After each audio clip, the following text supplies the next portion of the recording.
Para vocês conhecerem a Glória Zaldúa, não sei quantos de vocês já tinham ouvido falar nessa autora chicana. Então, para vocês conhecerem ela um pouco, o vídeo está em inglês, não tem nenhuma legenda, então por isso que eu acho que eu vou deixar correr só uns minutinhos, assim, só para a gente poder ver a presença dessa autora que a gente vai trabalhar um pouquinho hoje.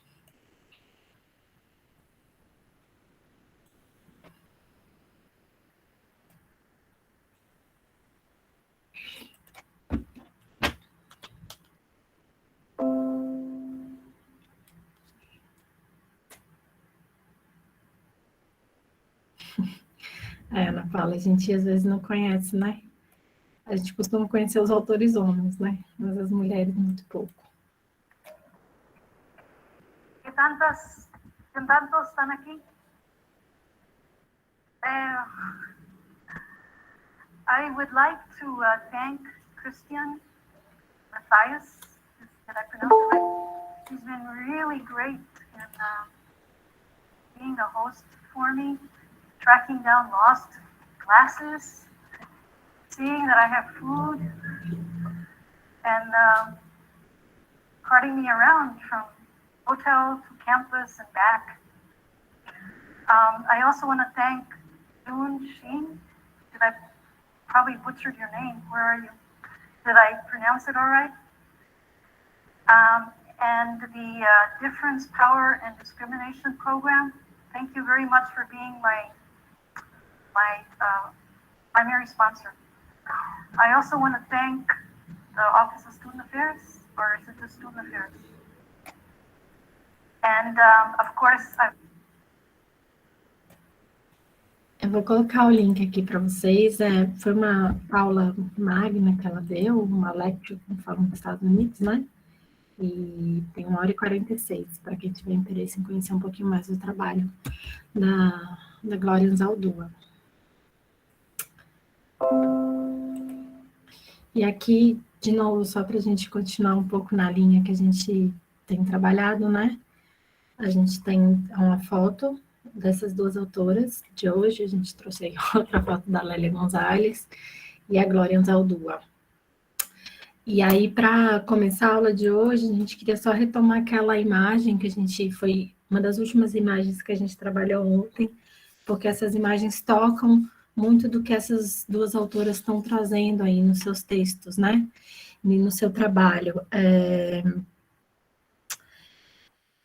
Elas estão ali na década de 80, as duas escrevendo, né? A partir de 70 em movimento, mas esses dois textos são da década de 80, e estão diretamente relacionados com...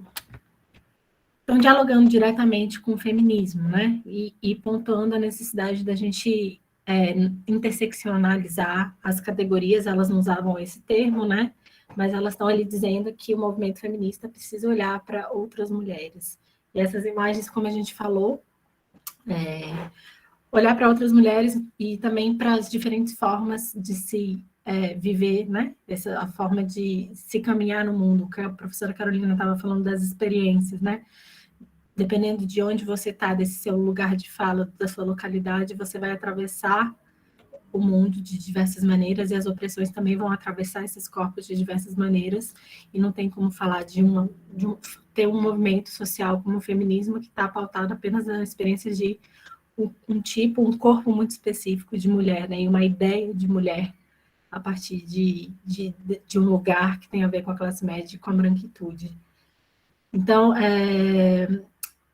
a crítica, por exemplo, da Lélia Gonzalez ao feminismo latino-americano é muito importante, e voltando a todo o percurso que a gente traçou até aqui, é sempre importante lembrar que, pelo menos aqui no caso brasileiro, mas isso também acontece nos outros países latino-americanos, essa elite intelectual, ela foi formada por corpos muito específicos, né, vindo de uma classe social muito específica, herdeiros dos senhores e senhoras das casas grandes, e muito branca, e não à toa isso é refletido também no movimento feminista brasileiro, e daí a importância de pessoas como a Lélia Gonzalez e da crítica que elas estão levantando ali para esses movimentos.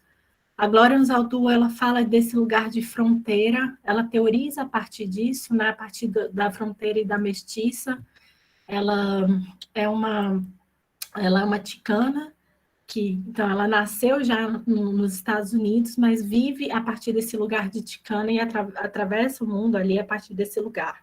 Então, o que a gente queria pensar aqui com vocês, para além dessa crítica que elas fazem ao feminismo, dessas disputas que a gente está o tempo todo falando, retomar aquela ideia que a gente falou sobre a Zora Huston, da disputa pela palavra, porque é isso, né? O texto da Glória Anzaldúa é uma grande disputa pela palavra, e a forma como ela escreve, a forma como ela convoca.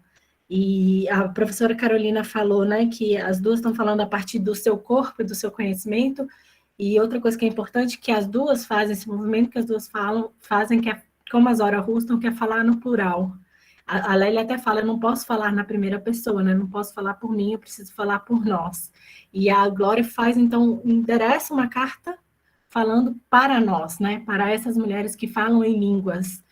E convoca a uma construção de conhecimento, né? De uma apropriação da escrita, mas uma apropriação não da escrita racionalizada do homem branco, mas de uma escrita com tripas, né? Ela fala, ponham suas tripas no papel. Então, acho que isso também dialoga muito com o que a gente está falando dessa forma que a gente vai produzir esse conhecimento, como a gente rompe com o próprio formato, que foi esse formato academicista que excluiu por tantos e tantos anos, né? Tantas pessoas, e que foi apagando e silenciando ao longo de toda a história. Então, eu queria ler o comecinho da carta da Glória Anzaldúa com vocês, porque eu acho que vale muito a pena a gente ler em voz alta, né, essa convocação que ela faz. E como a Lélia também convoca um feminismo afro-latino-americano, né? E elas convocam essa apropriação da palavra, a Lélia convoca o português, e a Anzaldúa convoca esse falar em línguas, esse falar ticano, esse falar o inglês misturado, né?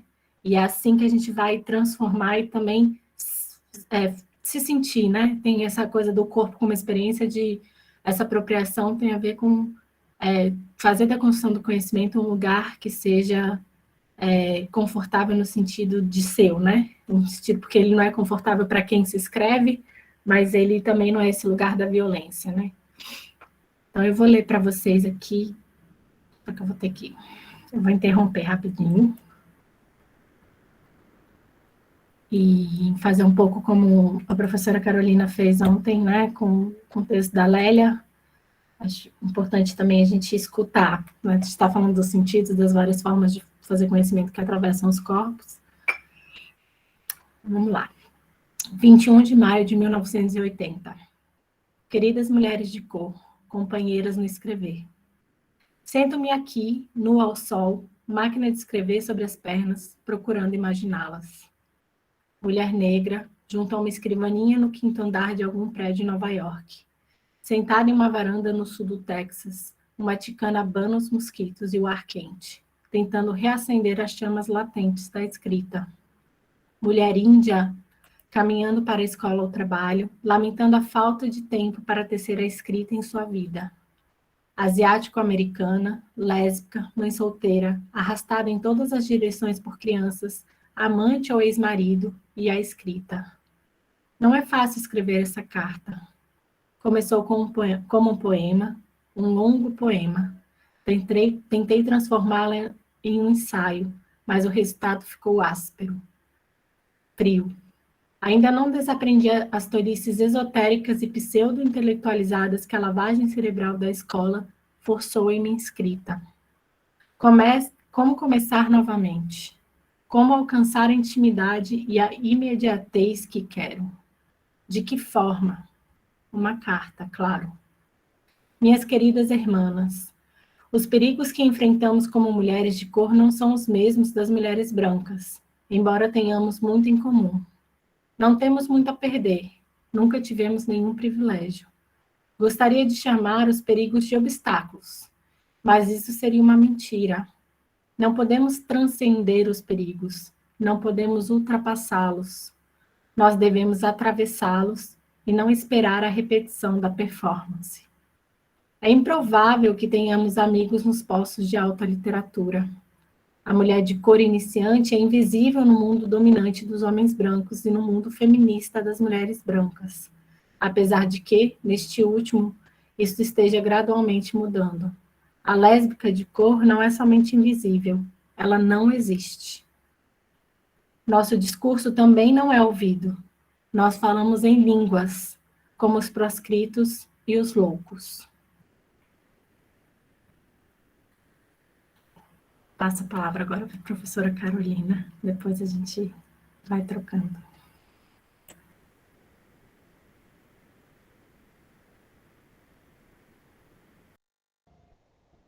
Boa noite a todos, a todas e a todes. Eu acho importante, né, como a gente está trazendo, trazer as imagens e dar rosto, né, mostrar esses corpos que produzem conhecimento. E a gente está falando, a gente está fazendo está situando uma dimensão do racismo, do preconceito, da discriminação, dessas questões de raça, de gênero, porque é importante nós irmos localizando essa dimensão que tanto a Glória quanto a Lélia Gonzalez vai falar, né, desse sujeito suposto saber, desses saberes localizados, que é o exercício que eu gostaria de fazer com vocês para uma percepção de que nenhum tipo de produção de conhecimento é neutra, né? O Paulo Freire já dizia isso. Nenhuma escolha de um conteúdo e de um currículo se dá, né, nas escolas, nas academias, na pós-graduação, se dá de maneira neutra. Obrigada, Danda. Tá bom, eu estou dando aula. A minha filha, tá vendo, gente? Ela trouxe uma tapioca para mim. Obrigada, filha.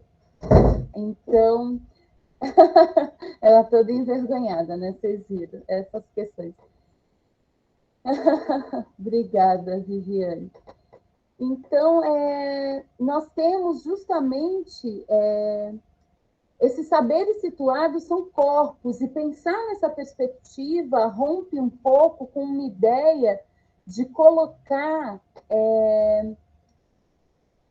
como se muitas críticas que são feitas a essas mulheres, a Lélia, a Grada Quilomba, a Bell Hooks, enfim, a Glória, é exatamente porque elas vão situar o corpo, a produção de conhecimento, e vão se colocar num tempo e espaço próprio, e vão trazer, a partir desses diferentes marcadores sociais da diferença, os seus diferentes pertencimentos.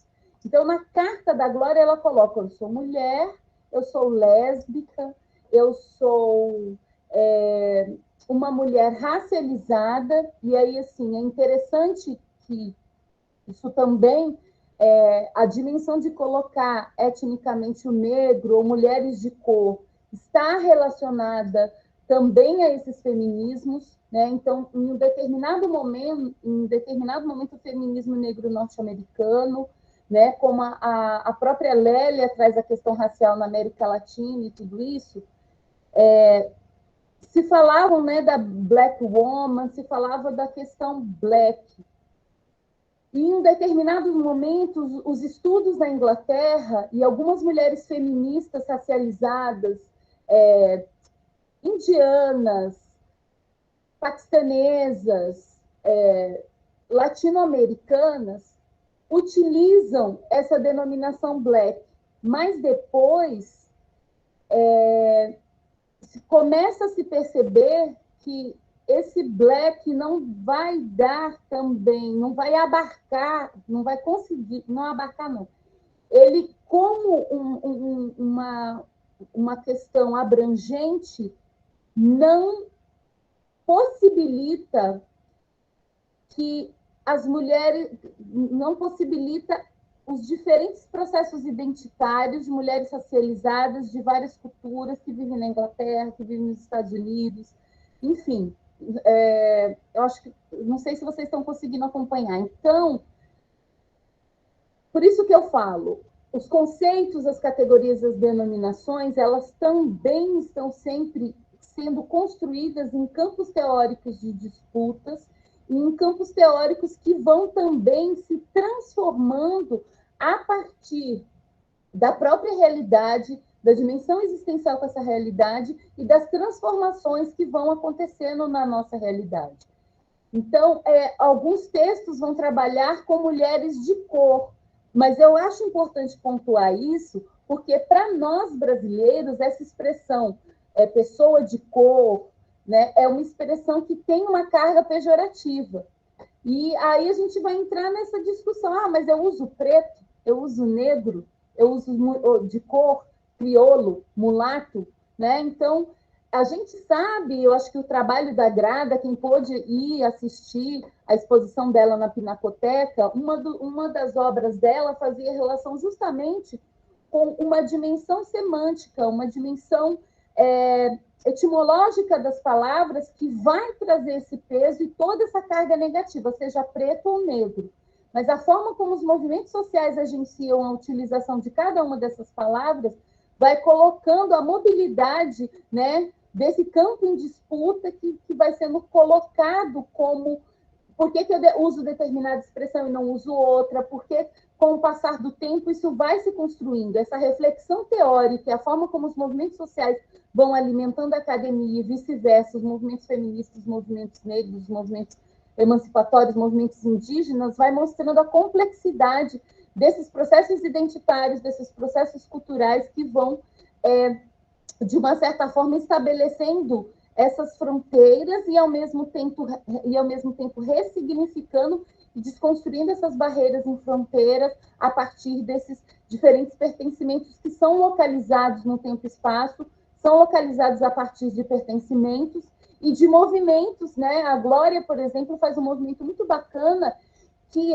muitas delas colocam, né? A Sarah Med, que é também uma escritora inglesa, o quanto que na própria família se assumir lésbica, o tanto que na própria família perceber essas tensões de também tradições que vêm no bojo de experiências étnico-raciais, mas que, a partir do momento que esses corpos vão para a universidade e também entram em contato com as teorias queer entram em contato com uma influência LGBTI, com as influências dos movimentos étnico-raciais, como isso vai se tornando um caldo. Então, quando a Glória tem, em vários escritos dela, ela faz um movimento de falar dessa relação complexa com a mãe e de ao mesmo tempo, se reconciliar com essa herança ancestral, vamos dizer. Por quê? Porque é se reconciliar com uma forma de pensar, com uma mulher que teve um corpo colonizado e que, de uma certa forma, nesse processo, reproduz determinados pensamentos e determinadas perspectivas também coloniais, né? E aí eu cito mais uma vez o Paulo Freire quando ele diz que o dominado, né, o oprimido, muitas vezes também reproduz padrões, comportamentos e falas do opressor. Ele diz que, num primeiro momento, é isso que acontece, para depois, através de uma educação emancipatória, libertadora, que a Bell Hooks também vai trazer, você perceber o seu lugar e como essas relações políticas, econômicas, culturais são agenciadas nesses espaços. Uma coisa que eu acho muito importante falar da Glória também, para complementar o que a professora Maíra estava trazendo, Ana Paula. Eu acho maravilhoso o jeito que ele escreve, né? Eu gosto. Mas eu entendo o que você está falando, né? Porque eu vou falar um pouco disso. É romper com determinados cânones, é romper com uma determinada forma de escrita, né? A Bell Hooks, ela fala que não é só um lugar de fala, é um lugar de escrita também. Esse lugar de fala é um lugar de escrita, é um lugar de produção de conhecimento. E, ao mesmo tempo, também a gente precisa fazer esse exercício desse lugar de escuta também. E essa escuta, que é uma escuta da fala, mas também uma escuta, né, uma leitura desses textos, porque nós somos educados, tanto nesse currículo como nesse currículo oculto, a determinados pensamentos e a determinadas lógicas e formas de elaboração simbólica e elaboração da produção do conhecimento, né? Mas eu queria, como eu falei para vocês, eu queria, o que eu acho importante é que a Glória, ela trabalha muitos anos como professora, do que no Brasil a gente chamaria professora de educação básica. E como a gente também está fazendo essa ponte com a produção artística e cultural, né, dessas autoras, a Glória, ela é poeta e ela tem diversos livros infantis. Eu acho isso fantástico, né? Ela tem livros infantis, Amigos del Outro Lado. Então, a gente está falando, nesse período que a professora Maíra se referiu, a mulheres que estão trabalhando com crianças e que já estavam trazendo, né?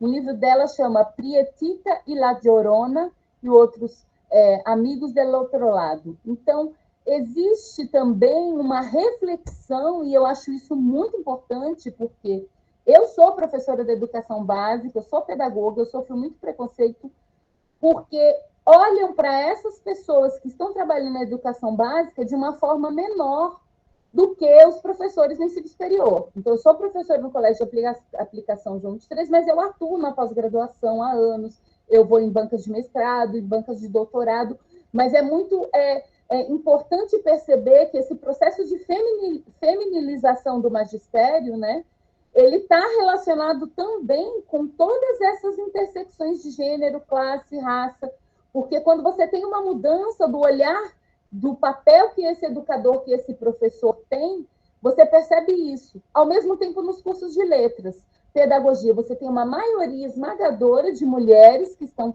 fazendo a graduação, mas quando você observa quais são os corpos que ocupam espaços de poder e de decisão e quais são os corpos nas graduações, são de homens. A maioria são homens, né? Então, isso é importante perceber como isso também se engenra, como há esse engendramento. E como a gente ouviu ela falando em inglês, eu queria ler rapidamente um poema dela, né? Para a gente ir... 2 poemas, eu vou ler rapidinho, são curtinhos, vou ler em espanhol, meu espanhol não é assim muito, mas só para a gente trazer essa questão da língua, né? E aí ela vai dizer justamente desses processos coloniais também, e dessa relação em retornar essa dimensão dessa herança indígena, dessa herança localizada, chicana, esse entre-lugar, essas margens, essa borda, né, e esse trânsito de identidades que vão se construindo a partir de opressões de gênero, de raça, né, e econômicas. Una mujer está enterrada debajo de mí, sepultada por siglos, supuesta muerta. Una mujer está enterrada debajo de mí. Oigo su suave murmullo, la escofina de su piel pergamino, combatiendo los pliegues de su mortaja. Sus ojos por agujas picadas, sus párpados, 2 polilhas aleteando. Então, ela está falando dessa mulher que está enterrada debaixo dela, sepultada por séculos, suposta morta. Então, ela está falando de um processo de opressão colonial, né? E o quanto que essa dimensão vem murmurando, vem querendo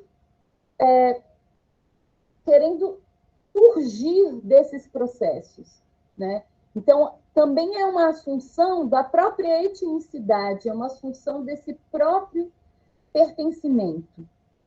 E aí, a outra que eu gostaria de dizer é que, com essa charge e essa questão entre lugares e essas fronteiras, né, quando ela fala, e ela se reivindica chicana, mas ela também utiliza, né, la consciência de la mestiça. Então, a gente tem uma dimensão racial que se constrói a partir desses pertencimentos, mas também desse hibridismo, dessa criolização, dessa mestiçagem.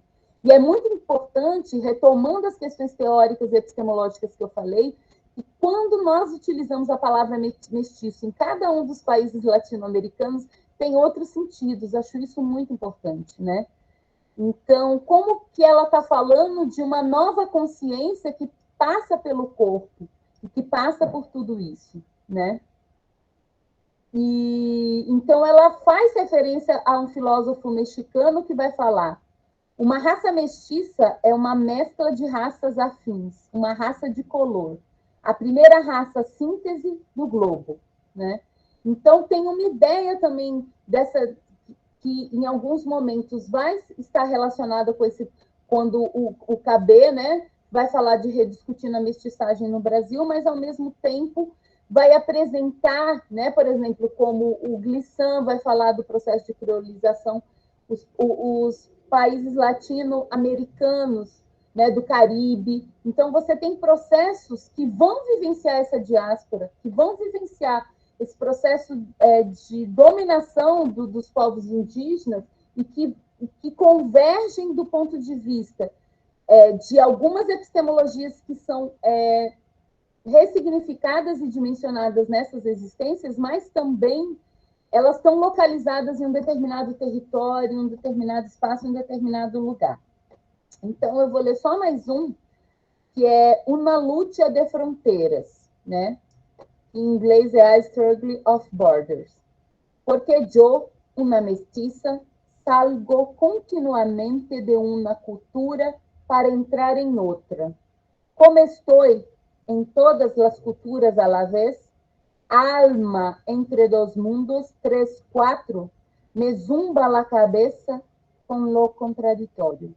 Estou norteada por todas as vozes que me hablam simultaneamente. Então, eu acho assim, muito lindo esse poema. Então, esse, né, essa alma entre dois mundos, 3 e 4. Esses mundos que ela fala são exatamente esses posicionamentos, né? É muito forte esse poema, né?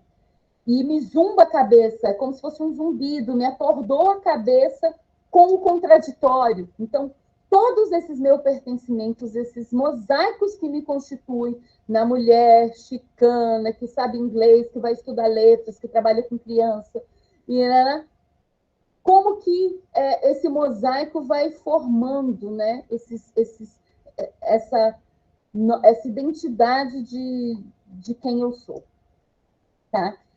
E aí, por isso, essa recorrência também, a retomar esses mitos, a retomar essas narrativas como uma forma de se localizar e como uma forma de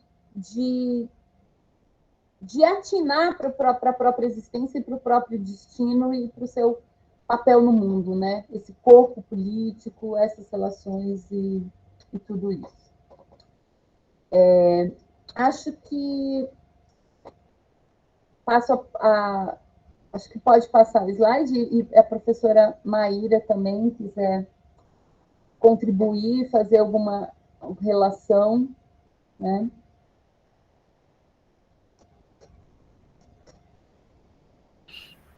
Pode seguir, depois Tá bom, então. eu falo mais. Então, eu trago aqui, a gente trouxe várias autoras, né, fazendo essa ponte com a Glória de tudo isso que eu falei e situei agora. Então, nós temos, no Brasil, e aí eu estou falando do feminismo negro, estou falando de autoras como a Lélia Gonzalez, a Beatriz Nascimento, a Sueli Carneiro, mas também buscando entrar um pouco na questão epistemológica e metodológica.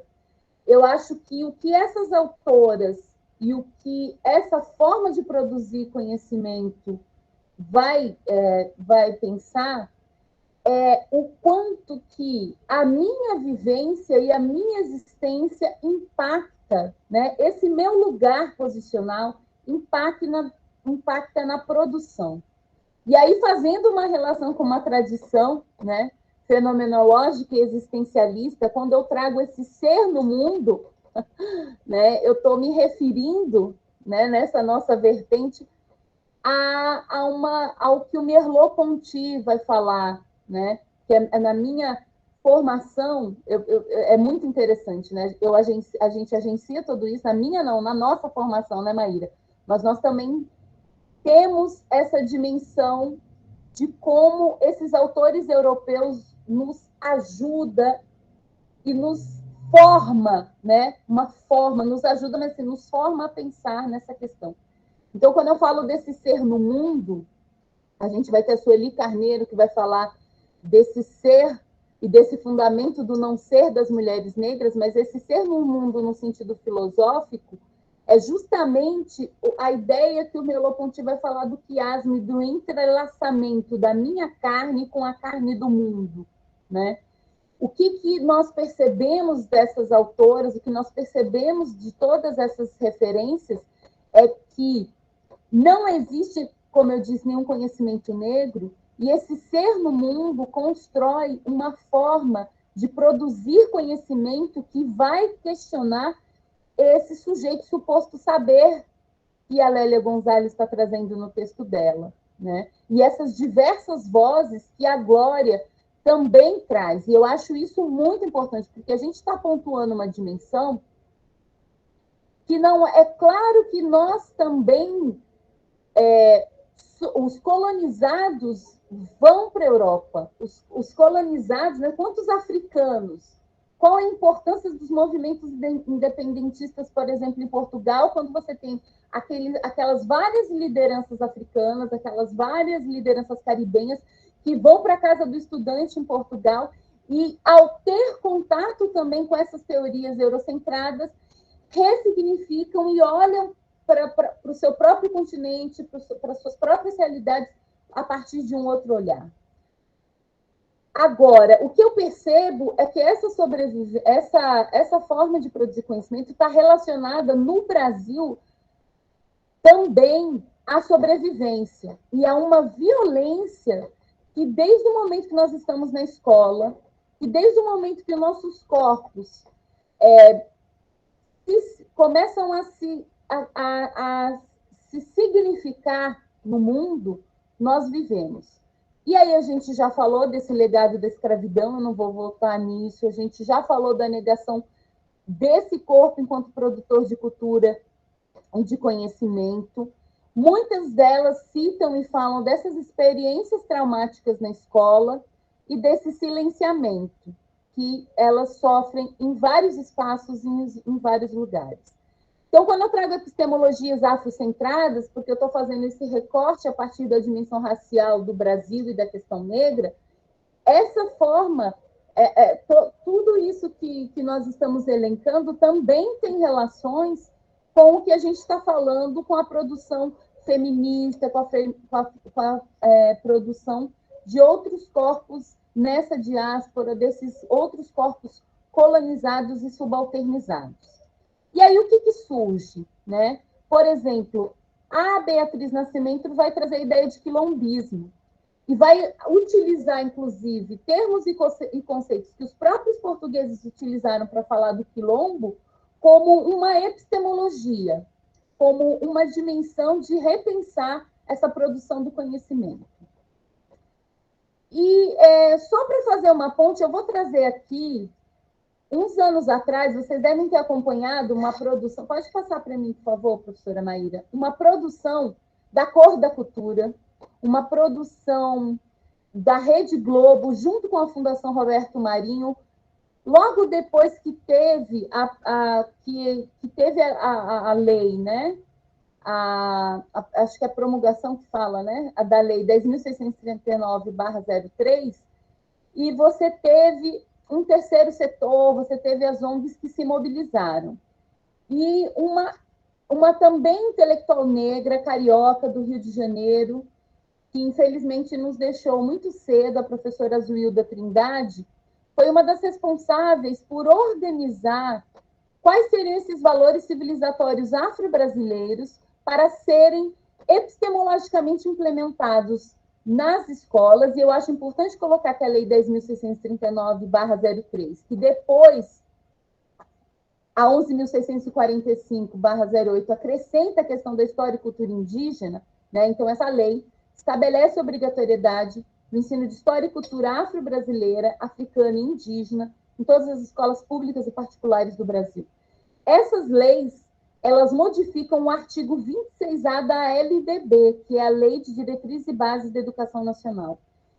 E esse conteúdo, esses conhecimentos, esses valores civilizatórios e epistemológicos, a lei na LDB coloca que eles precisam ser trabalhados da educação infantil até a pós-graduação.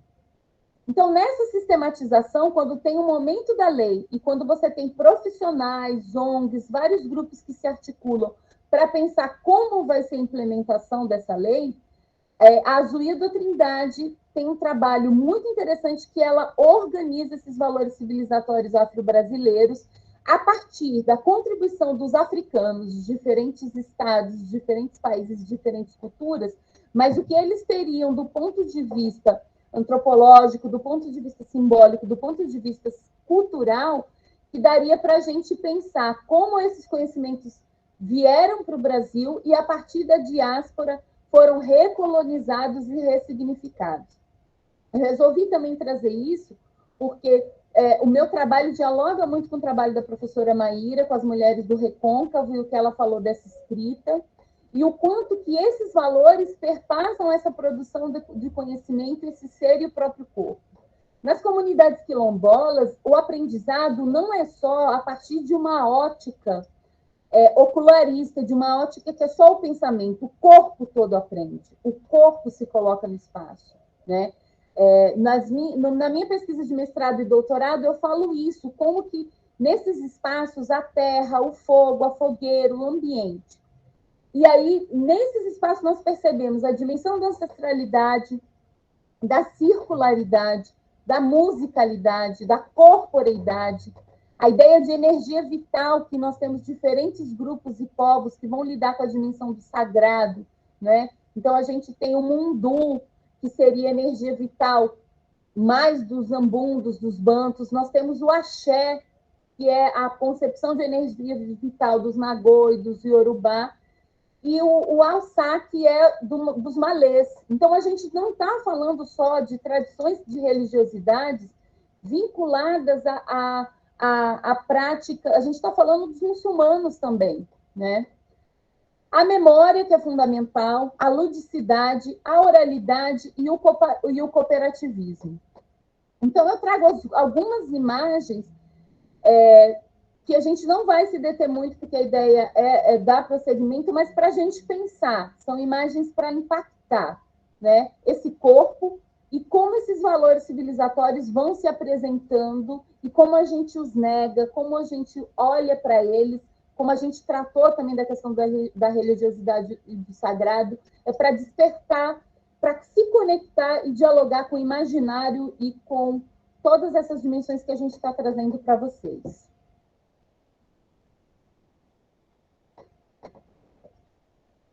Né? Pode passar para essa imagem, só para situar, né, essa outra relação.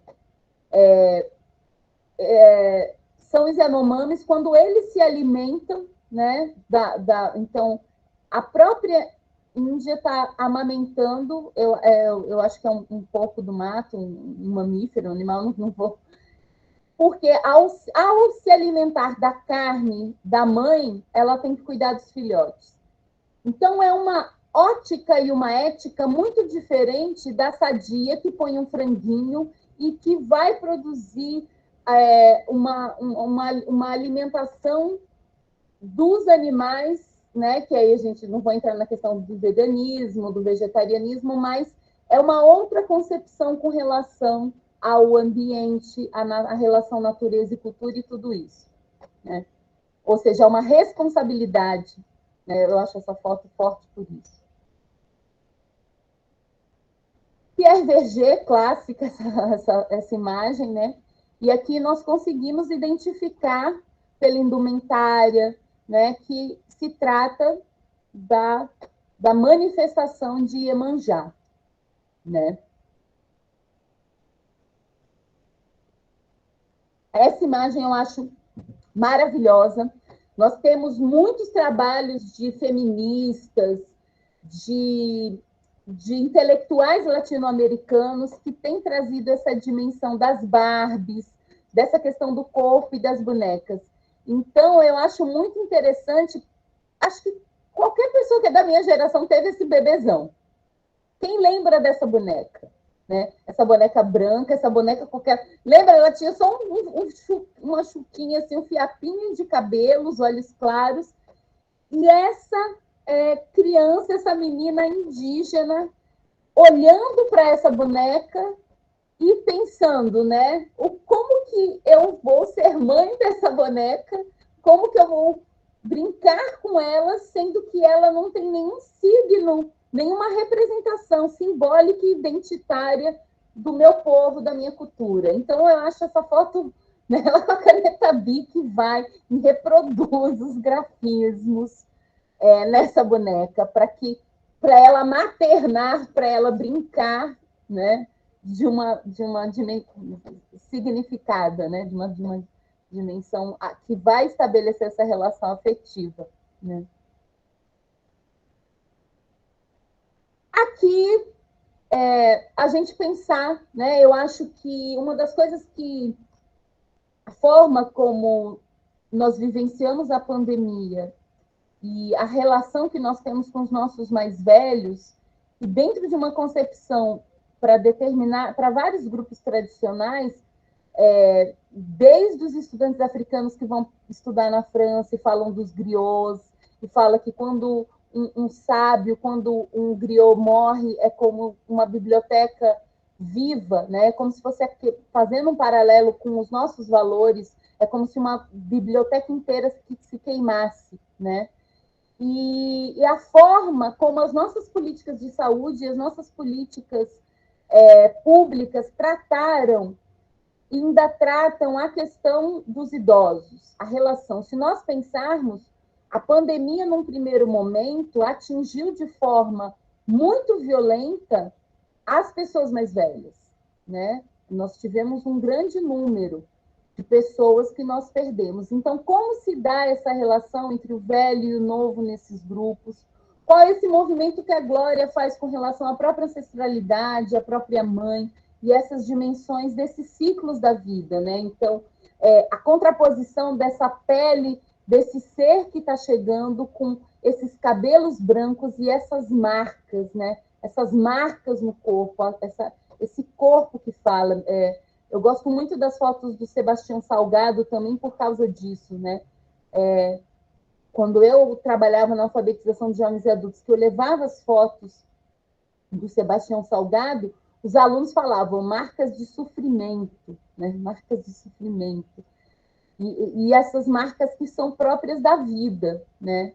E que essa indústria que faz apologia a esses padrões de beleza, aos jovens, né? E toda a discussão que está sendo feita do etarismo, enfim, de tudo isso, como isso também se coloca, né? Como está relacionado a esses valores civilizatórios e a forma de lidar com esses grupos.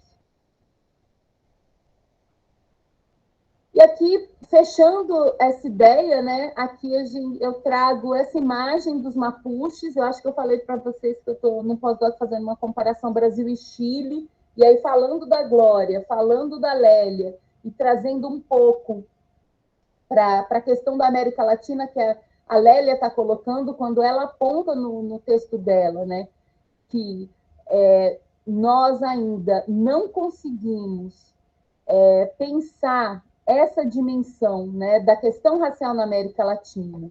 E ela faz toda uma relação dos países de colonização ibérica, faz uma relação com os mouros que invadiram a Península Ibérica. A gente já fez essa ponte, né, com a questão do Gilberto Freire e a forma como ele vai romantizar as mouras e as indígenas.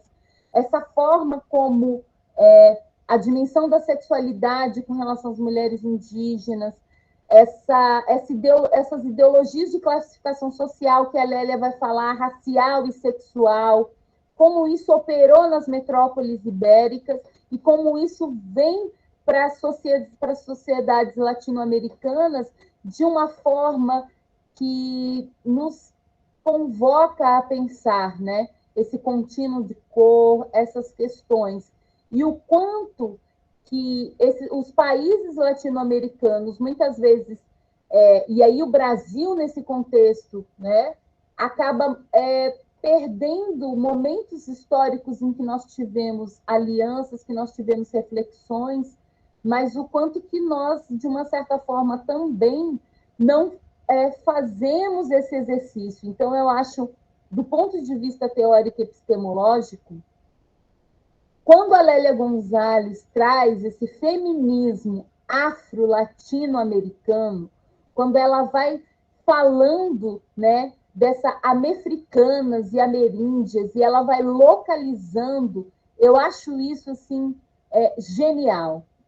E fico pensando o quanto, quando ela convoca para que nós possamos nos pensar enquanto americanas, né, americanos, e nessa dimensão de que muitas vezes também alguns países dão enfoque e produzem um olhar para as questões indígenas, mas há um apagamento dessa dimensão da escravidão, né? Isso acontece no Chile, na Argentina, em que esses países você tem uma resistência indígena que vai crescendo, mas você também tem determinados mitos que são criados com relação ao não olhar e a não atenção com essa complexidade da questão racial e da pertença e da produção e dos corpos que são invisibilizados nesse processo histórico da escravidão nesses países, né? E aí, assim, eu posso, né, o tango. É óbvio que o tango, a gente fala do tango, a gente fala de, né, por exemplo, de algumas expressões argentinas, mas o tango tem uma raiz musical, tem uma raiz da dança que é a afro-argentina e é apagado, né? Eu tive recentemente no Chile, como eu já falei, e eles avançaram em várias discussões de gênero, políticas, uma proposta de uma educação sexista, mas conversando com pesquisadoras chilenas, elas me relataram que quando se fala dos afro-chilenos, descendentes dos africanos escravizados, eles falam assim, não, aqui não há negros, morreram todos de frio. Olha isso. Então, como cada país vai criando também esses mitos nos sentidos fantasiosos e falaciosos, e vão construindo uma identidade que vai se remeter à Europa e que vai tanto desprezar os povos originários, como também a contribuição afrodiaspórica nesses países. E aqui eu trago essas imagens dos mapuches, como tem várias imagens de indígenas brasileiros, né? De fotógrafos que eles posavam, e aqui eles estão de ponchos, né?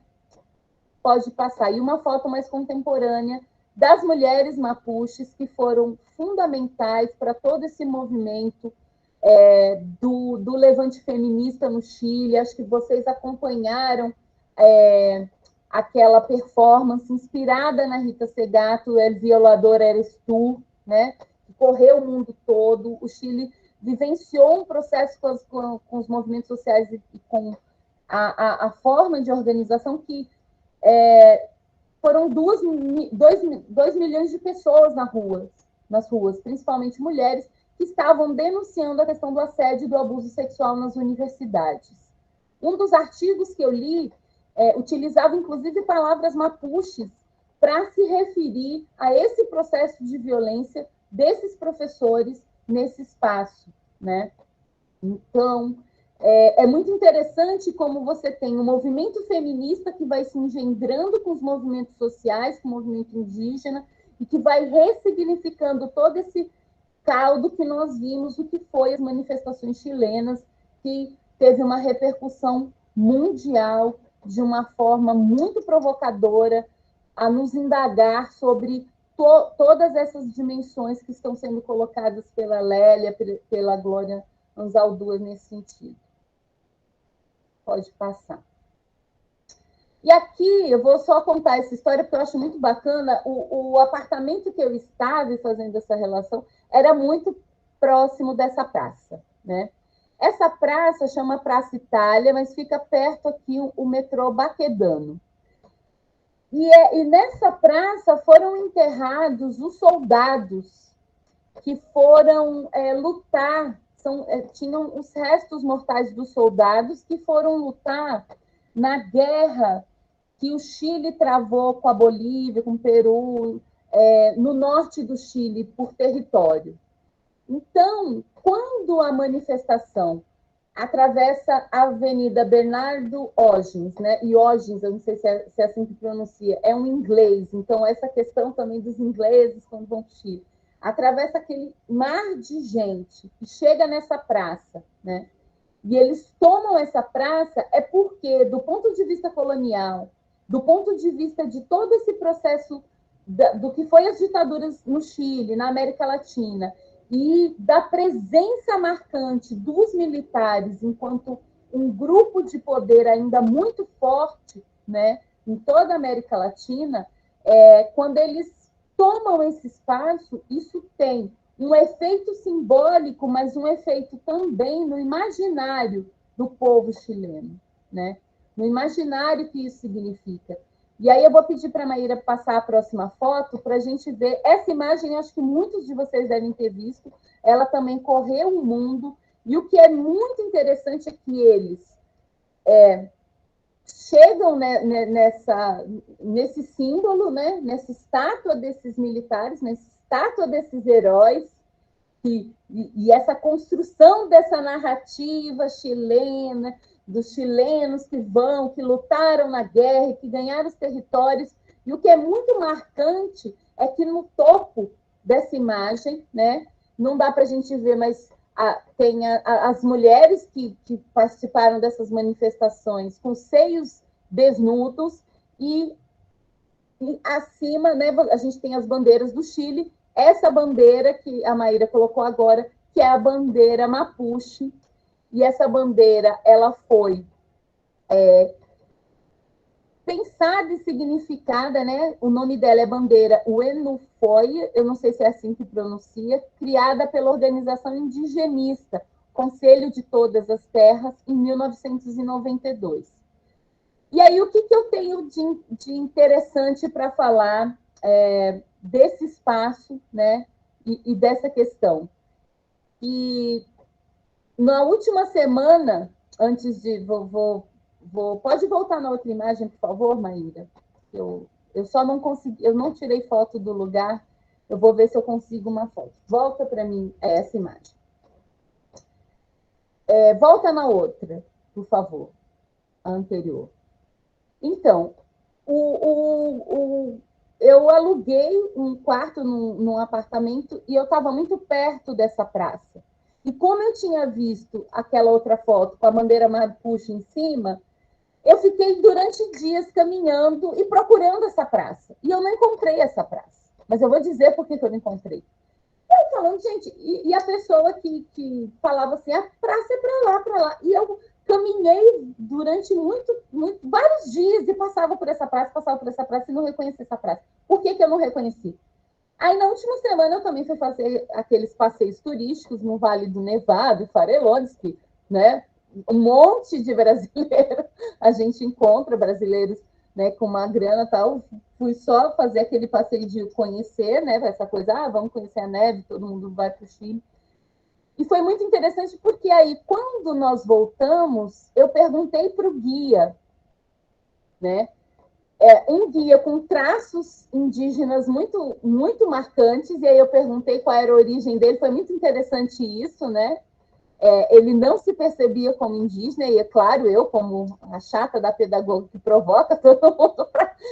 Mas peraí, né? Eu estou olhando para você, você tem os traços. Aí ele ficou meio desconfortável, mas enfim.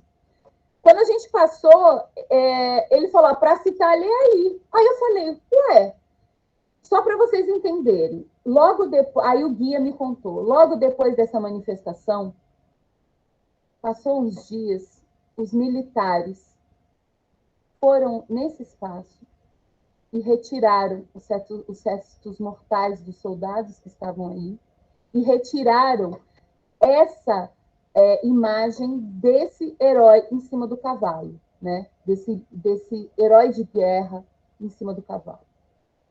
E eu não reconheci a praça, volta para aquela outra imagem, porque na minha cabeça eu estava procurando o militar, o soldado, em cima do cavalo. E esse monumento foi retirado. Por quê? Porque é como se nessa manifestação e essa bandeira mapuche que foi eriçada estivesse profanando, estivesse maculando a memória e a história oficial desse país. Né?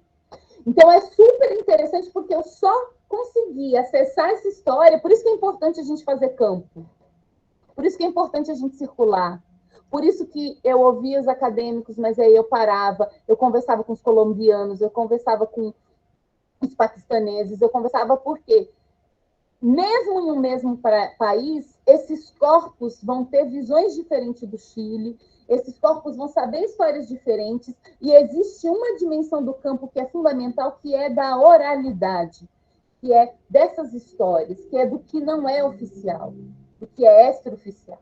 Né? Então, para mim, assim, eu estou contando essa história para vocês, mas dentre as milhares de coisas, eu gostaria muito de escrever um artigo, porque eu acho que faz parte, assim, né? É uma informação nesse campo para falar, o que isso simboliza, por que foi retirado, né? Claro, vou pesquisar essa história, ver se tem algum lugar que está registrado que os militares fizeram isso, alguma notícia de jornal e tudo isso. Mas, realmente, né? O que eu vi, eu não identifiquei essa praça, né?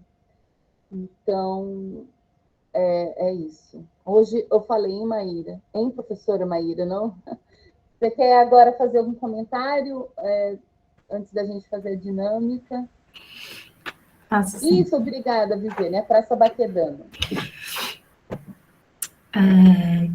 Obrigada, professora Carolina. É isso, eu escutando você falar e vendo os slides, eu vou retomar um ponto daquele slide que estava lá das epistemologias afrocentradas. Deixa eu até voltar aqui para a gente. Então, depois que a gente passou por todas essas imagens, e é esse ponto aqui, negação do seu corpo enquanto produtor de cultura e conhecimento. E voltando ainda, então, à leitura lá da carta da Glória Anzaldúa, é muito curioso, assim, é isso. A Glória Anzaldúa é uma escritora, né? Então, as palavras, elas estão muito bem escolhidas naquele texto, assim, né? E a Ana Paula falou, é difícil para entender, porque as palavras, como se as palavras fossem o próprio corpo atravessado, né? E elas vão chegar nos diferentes corpos também de maneiras diferentes.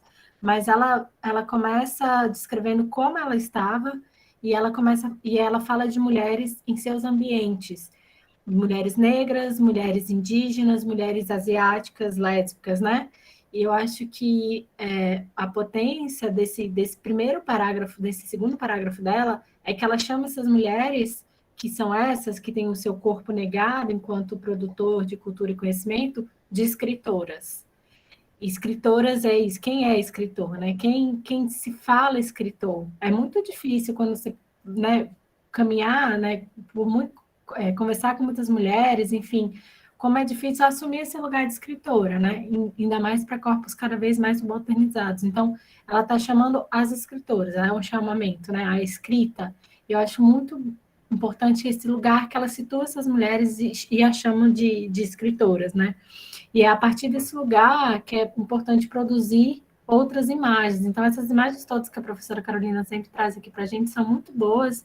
Então, se a gente viu na aula passada todas aquelas imagens que eram estereotipadas, que eram as imagens produzidas a partir desse lugar de conhecimento, desse lugar do herói, que não pode ser maculado em cima do cavalo, né? Desse lugar que escreve a história, esse lugar que cria o mito, que cria a brasilidade, que cria a latinidade contra a qual a Lélia Gonzalez está escrevendo, né? Então, esse lugar produz aquelas outras imagens. E hoje, a gente precisava ver essas imagens aqui, que estão circulando, porque é isso, a potência dessa escrita com tripas, né? Essa escrita desse outro lugar, ela vai produzir outras imagens. E aí, Ana Paula, esse seu comentário, né? É isso, a criança não está pensando racionalmente, mas acho que essa imagem, ela mostra esse conhecimento que passa pelo corpo, né?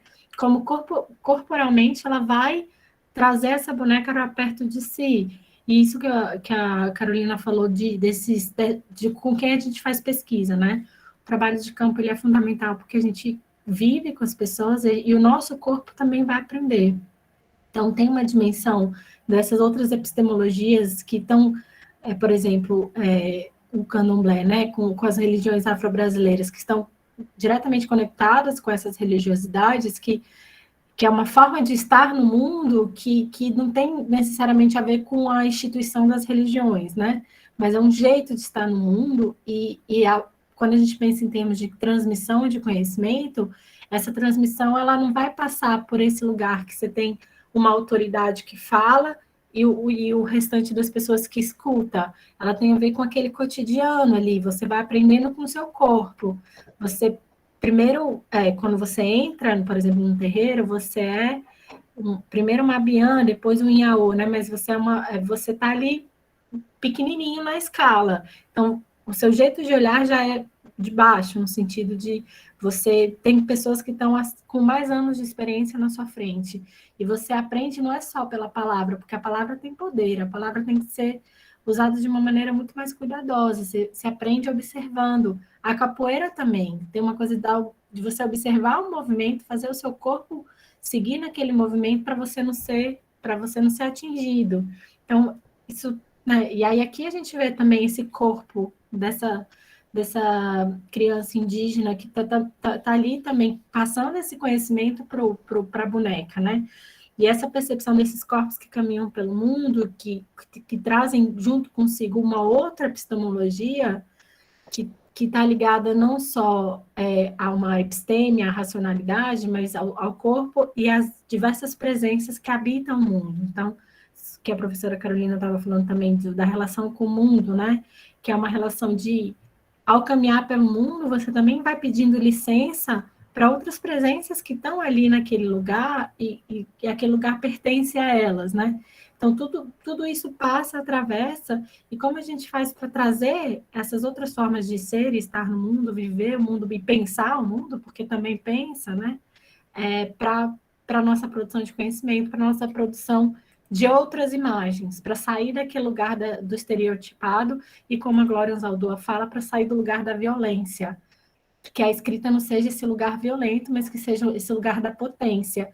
E eu acho que esse exemplo que a professora Carolina trouxe das mulheres Mapuche mostra essa potência, dessa articulação. A articulação do movimento feminista com o movimento indígena traz uma potência. E essa potência que a gente também pode trazer para os textos, pode trazer para as fotos, para os vídeos, para essa criação, sempre esse lugar da criação de outras imagens. E a gente lê autoras tão distintas também nos ajudam, né? A Lélia Gonzalez está nos sugerindo produzir várias outras imagens, né? Então, é o feminismo afro-latino-americano, que a gente trabalhe com a métrica ladina e que a gente escreva em português. Ela está ali nos chamando a produzir de outra maneira. E a Glória Anzaldúa, quando traz essa ideia da mestiça, né, dessa fronteira, ela também nos instiga ali, porque, como a professora Carolina falou, mestiço tem diversos sentidos em todos os países que foram colonizados, né? Aqui a mestiçagem foi uma das grandes elaborações lá do Gilberto Freire, né? Na construção daquele mito. Mas ela pegar essa ideia da mestiça de um outro contexto, mas falar, olha, a gente precisa olhar para a fronteira também, a gente precisa olhar para o híbrido, a gente precisa pensar a partir desse lugar, também traz toda essa dimensão desses corpos que foram atravessados por essas histórias e mostra que a complexidade, né, dessas histórias, desses processos históricos que foram construindo corpos e construindo narrativas. Então, eu acho que essa composição aqui que a gente vê de imagens e a potência, né, é isso de novo, a articulação lá da potência do movimento feminista com as mulheres Mapuche, essa imagem aqui, né, e essa história da maculação aí, eu acho que tem que escrever mesmo, cara, um artigo, porque isso é incrível, assim. Eu coloquei aqui, bacana, Viviane. Eu coloquei, mas é interessante, né? Porque eu coloquei dois links aqui. O jornal O Globo, né? Estátua de general vandalizada retirada do epicentro. Aí depois tem esse do El País, se vocês entrarem, vocês vão ver a imagem, né, da praça que eu procurava e não encontrava, mas essa informação só chegou até mim com o campo. É muito interessante isso, né? E aí depois a gente pode chegar nos artigos, chegar nas imagens e chegar em tudo isso. Então, se vocês clicarem no El País. Mas é também interessante perceber como a mídia produz essas narrativas, da mesma forma como aconteceu. Então, existem movimentos, né, com a estátua do Borba Gato, existem movimentos que vão acontecendo e que vão, de uma certa forma, se articulando com conceitos, com denominações diferentes, mas que vão demonstrando essa potência, que vão demonstrando na prática e com relação a essa, né, o que está acontecendo atualmente, né, na nossa realidade. E que muitas vezes os meios de comunicação não traz essa informação dessa forma, né? Então, é isso.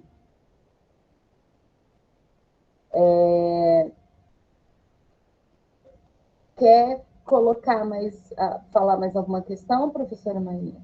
Então, agora a gente vai propor, a partir de tudo isso, né, como eu falei para vocês ontem, nós falamos, vamos fazer esse exercício, né, porque como a gente está falando de corpo, e assim, como a gente está à distância, não dá para a gente fazer esse exercício praticamente, objetivamente, com os corpos se contatando, mas vamos tentar, né, nesse ensino remoto, nesse formato de curso, vou pedir para vocês responderem no chat para ficar registrado, né? Por quê?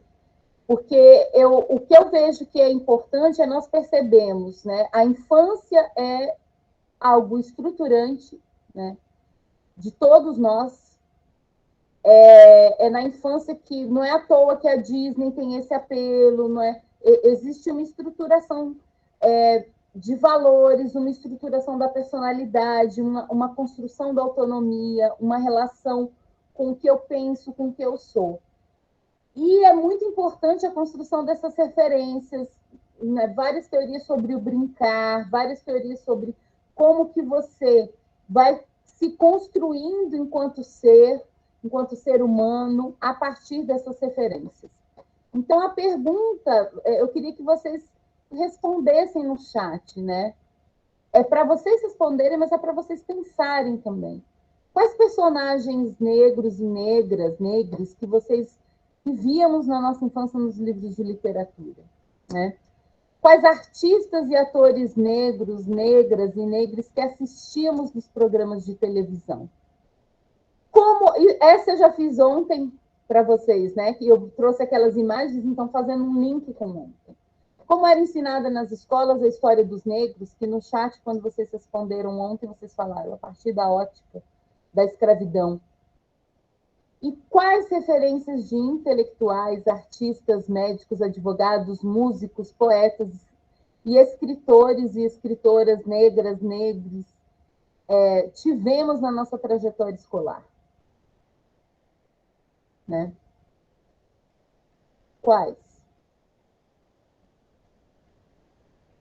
Negrinho do... Ó, vou lendo aqui. Vamos, gente, vou lendo aqui. Tia Anastácia do Sítio, Negrinho do Pastoreiro, Tia Anastácia, Saci. Tio Barnabé, Negrinho do Pastoreiro, quando se falava das lendas. Monteiro Lobato, Tia Anastácia. Nossa, demorei muito tempo para saber que Machado de Assis era negro. Perfeito, né? Então, a gente já tem uma mudança, mas houve esse processo de embranquecimento, Ana Paula, que a gente falou, também vai estar presente nas fotos, a Chiquinha Gonzaga, que também tinha traços. Então, esse material da cor da cultura, heróis e heroínas negros, que, embora nós tenhamos alguns historiadores que também criticam essa dimensão de heróis e heroínas, mas ela vai apresentar, do ponto de vista dessa construção de imaginários, né, outros heróis e heroínas negros e negras, né? Menina Bonita do Laço de Fita, sim. Mas é interessante como que a Menina Bonita do Laço de Fita, eu trabalhei muito com ela, mas também como ela reforça alguns estereótipos. Ainda é difícil chegar para a gente, né? A gente tem... Nossa, se eu começar aqui a falar, eu vou esquecer vários, né? Mas a gente tem, por exemplo, A Heloísa Pires Lima, que tem um trabalho maravilhoso com literatura infanto-juvenil. As questões estão chegando, né? O próprio Alan da Rosa, que a gente citou ontem, eu uso muito. Aqui o Sam, que tem escrito obras, né? Aqui, ó. Zumbi, esse livro é do Alan da Rosa, né? Zumbi assombra quem? Esse já não é mais infanto-juvenil, enfim. Tem várias questões que a gente pode apontar. E aí é muito interessante. Menina Bonita do Laço de Fita, Ciborgue, Jeremias da Mônica, Tempestade, O Grande Otelo, a Zezé Mota, Mussum, Então, assim, quem que ouve falar do Mussum músico? Mussum músico era fantástico, mas ele vai conseguir um papel também em uma dimensão estereotipada, né? Vera Verão, que aí entra a questão LGBTQI, inclusive, recentemente, não sei se vocês viram nas redes sociais, uma peça que acabou de estrear no Rio de Janeiro sobre a Vera Verão, né? Referências infantis citadas por muitos, desenho... Então, também tem isso, por isso que a importância da escola, né? Por isso que a importância... E aí, é claro, a gente tem uma outra geração que a gente vai lembrar muito mais, né? Lázaro Ramos, Thaís Araújo, que aí já entra, né? Elza Soares. Mas é interessante perceber o quanto também que o Grande Otelo, o quanto que a Vera Verão vai reiterar as novelas da Rede Globo. Tinha um personagem negro, mas ele era alcoólatra, ele era artista, mas era alcoólatra. Ou era uma médica, mas aí tem uma questão da sexualidade, tem uma questão, enfim. Ou aquela novela que, nossa, eu detestava aquela novela que colocava os negros com cabelo alisado com determinado comportamento e os negros que estavam com dreads, com tranças, né? Tinha uma novela, eu não vou lembrar o nome agora, que aparecia um estudante negro, e toda aquela questão de quando estava no Reúne, no ProUni, que você tinha corpos negros, né, ocupando a universidade, então tudo isso. Bacana. Milton Nascimento, Tony Tornado, Macunaíma, Grande Otelo, Racionais, Milton Nascimento, aí já chega uma referência mais recente, né? Carlinhos Brown, que também foi citado no artigo da Marisa Correia, enfim, né? Essas questões todas. Mas vocês conseguem entender a partir como que, na nossa trajetória, o nosso imaginário construído na infância, as nossas experiências escolares, a gente passa muitos anos da nossa vida no espaço de escola, e como isso vai se construindo e vai se entrelaçando. É muito importante essa criticidade, esse próprio olhar para entender que essa nossa trajetória, a construção desse imaginário, das nossas leituras, dos nossos referenciais, nos constitui no que somos, nesse nosso lugar de fala, nesse nosso lugar de escrita, nesse nosso lugar de produção do conhecimento. E também dessa naturalização da branquitude, desses espaços de privilégios como sendo visto, privilégio como mérito, né? Então, todas essas relações, né? Eu acho Ruth de Souza, excelente. Vatuzzi, Elza Soares, de novo, Liz Melodinha, Paulinho da Viola, Martinho da Vila, Cartola, certo. Eu acho importante a gente perceber, assim, né, que como muitos do que a gente lembra são artistas, né, são artistas, músicos, atores e atrizes, né, e é sempre bom lembrar isso que a professora Carolina estava falando de quais que eram os papéis que essas pessoas tinham, né, a Lélia Gonzalez naquele vídeo que a gente viu ontem estava falando disso, né, de por muito tempo, né, pelo menos a minha formação de novela, de todas as novelas que eu vi, até pouco tempo, as pessoas negras sempre ocupavam esse lugar subalternizado. Então, a gente tinha atrizes incríveis, como a Ruth Souza, a Zezé Mota, sempre num lugar ali de serviço, ou num papel muito menor. E quando a gente teve a primeira protagonista negra, ainda foi numa novela das sete, né? As duas, a primeira protagonista sempre foi a Thaís Araújo, tanto na das sete quanto na das nove, né? Mas nessa novela das sete, o nome o título da novela era Da Cor do Pecado.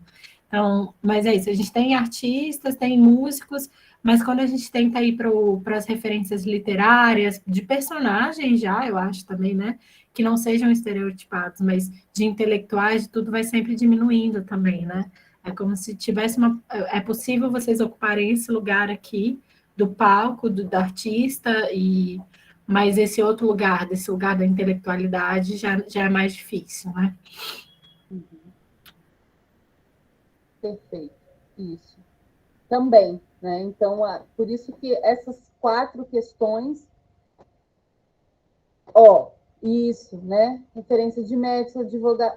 Por exemplo, vamos pegar São Paulo, os irmãos Rebouças. Então, assim, mesmo na faculdade de engenharia, na faculdade de medicina, os irmãos Rebouças eram negros. Quem que sabe disso? E de cachoeira. De cachoeira. A Maíra complementando. Isso eu não sabia, Maíra. Né? Então, por que nós... sobre André Rebouças era negro. Então, tem isso. O almirante negro, né? Isso.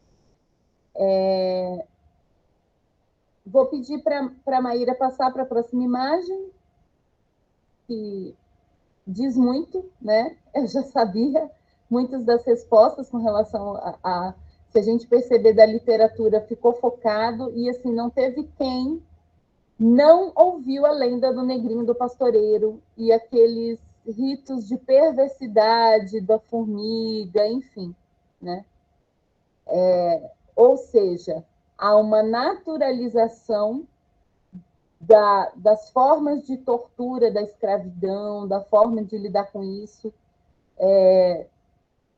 E é muito difícil quando a gente chega, né, para colegas que vão passando de um ano para o ano com esses mitos, com essas referências, com essas questões, realmente desnaturalizar e prestar atenção o que é para uma criança negra numa escola, na sociedade que a gente vive, ouvir uma lenda do negrinho, do pastoreiro. Todo mundo conhece, né? Perder os cavalos, aí assim, como castigo, faz ele se ajoelhar num formigueiro, enfim, tem várias variações pelo país, mas é uma lenda que está presente de norte a sul do país, né? Acho que é importante colocar essas questões e tudo. E agora eu acho que a gente... vou passar a palavra para a professora Maíra, mas acho que a gente podia ouvir, né, um pouco vocês. O que vocês, a partir dessa... Pensando um pouco, tudo isso que nós falamos esses dias todos, já que amanhã a gente vai ter o momento do filme, para que vocês possam... Bacana, Benedita da Silva, né? Também, mas para que vocês possam... tudo isso que a gente falou, todas essas reflexões teóricas, tudo isso, como que vocês se repensam, como que vocês se pensam na trajetória de vocês, se em algum momento vocês tiveram algum insight, falar, então eu penso assim, eu decidi... Nada vem à toa. Por que eu decidi fazer pesquisa nesse caso? Por que eu... em vários momentos, a minha trajetória educacional foi truncada, porque agora, nesse momento, eu quero concluir um curso superior, ou eu quero fazer um mestrado, fazer um doutorado, ou então não.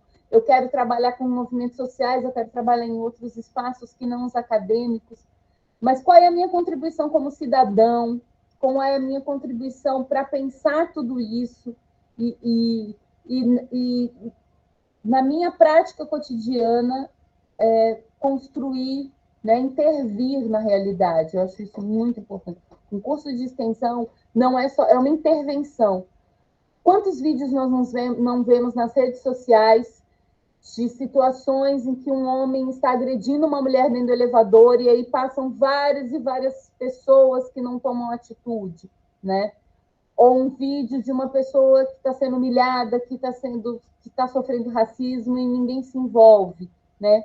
Por que há uma naturalização dessa violência e o medo nos silencia, a religião nos silencia, a dimensão socioeconômica nos silencia por medo de perder o emprego, por medo de se posicionar, por medo de... Né? Como que tudo isso implica nesses silenciamentos, nesses tabus de falar sobre isso, nessa construção que se faz com relação à ideologia de gênero, esse pânico que foi inclusive e que faz tão presente, que hoje se faz tão presente no nosso país, esse pânico moral, esse pânico com relação a determinadas pautas, a determinadas reivindicações na área dos direitos humanos, que tem uma resistência muito grande ainda da população brasileira, da população latino-americana. Por que é tão difícil para a gente romper? Por que se retira a estátua do general, do herói, né, do soldado, do que lutou, né? Por que se retira? O que a gente não quer ver? A questão das relações étnico-raciais, de gênero e sexualidade, essa ferida da escravidão, uma ferida de todos nós, brancos e negros, na nossa sociedade. Essa ferida com relação à forma como nós tratamos e ainda continuamos a tratar os povos indígenas no nosso país, diz disso. Ou os migrantes haitianos, ou os migrantes colombianos. Como a gente pensa como a gente pensa interseccionalmente, como a gente pensa essas intersecções agora aqui, nesse momento. Aí eu passo a palavra para a professora Maíra e o microfone está aberto aí para quem quiser falar, para quem quiser escrever, a gente lê, quem quiser se expressar para contribuir, para a gente pensar esse curso e finalizar ele na semana que vem. Acho que a gente pode escutar vocês um pouco agora, eu passo a palavra. Eu estava tentando achar uma poesia aqui de um poeta baiano novo, chamado Alain Paixão. Ele fala da tia Anastácia e da dona Benta, é super boa, assim, faz uma ironia com o fato de quem cozinha é a tia Anastácia e o nome da farinha é da dona Benta, né? Mas esse ia ser muito mais bonito se eu lesse, né? Muito mais potente, mas eu não achei.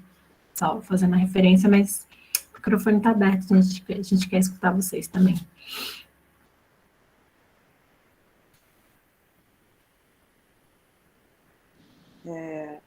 Eu só queria, eu tô sem câmera, aí eu acho que vocês estão me ouvindo, eu só queria dizer que eu gostei muito, assim, dessas aulas. Recentemente eu fiz uma pós em política e sociedade, e aí a gente trata os temas, né, de forma muito, assim, cada disciplina, e vocês fizeram uma costura muito legal. Eu pude ver, né, de uma forma geral, acho que a questão, né, da interseccionalidade é exatamente essa, né, a gente fazer essas comparações e poder costurar esses temas, então isso foi bem legal. Queria agradecer aí, eu acho que o caminho está bem interessante aí. Só isso que eu queria falar.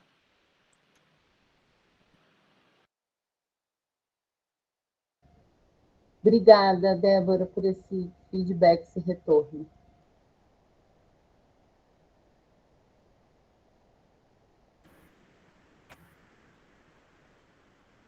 Obrigada, Débora. Eu busco no curso, né, de extensão uma forma mais de ampliar os conhecimentos, né, e trazer para a minha profissão. Eu sou assistente social, né, trabalho pouco tempo na área, já faz algum tempo que eu sou formada, mas agora que eu comecei a trabalhar. E sou índia, sou descendente, né, sou do Pará. E sempre que eu me deparo com a questão do índio, hoje está sempre aí na mídia, né? Hoje as pessoas já param para falar. E a informação que eu sempre ouço as pessoas falando é: por que não traz o índio para a cidade, bota o índio na escola? Por que só eu quero acessar a escola e o índio não? Tem que pegar o índio, trazer, botar na escola para que ele possa aprender. Outro dia eu pensando, né, ouvindo essa fala e pensando, eu falei, meu Deus, já tiraram tantos índios do seu habitat, né? já escravizaram os índios. Eles estão tão bem no canto deles, só querem um espaço, só querem viver seu habitat, preservar, e simplesmente isso. Eles não procuram vir para a cidade buscar conhecimento, porque eles já têm o conhecimento deles. E é o suficiente. Hoje eu me encontro, sim, numa cidade, né? Porque, assim, fui instigada a vir buscar conhecimento e com o pensamento de voltar para a minha terra e repassar o que eu aprendi, porque é muito válido, né? Para a gente não ficar sempre ouvindo histórias, né? E simplesmente acreditando naquilo que nos passam. Então, eu vejo o curso de extensão, assim, ampliar conhecimento, e é muito bom, eu estou gostando muito. E obrigada.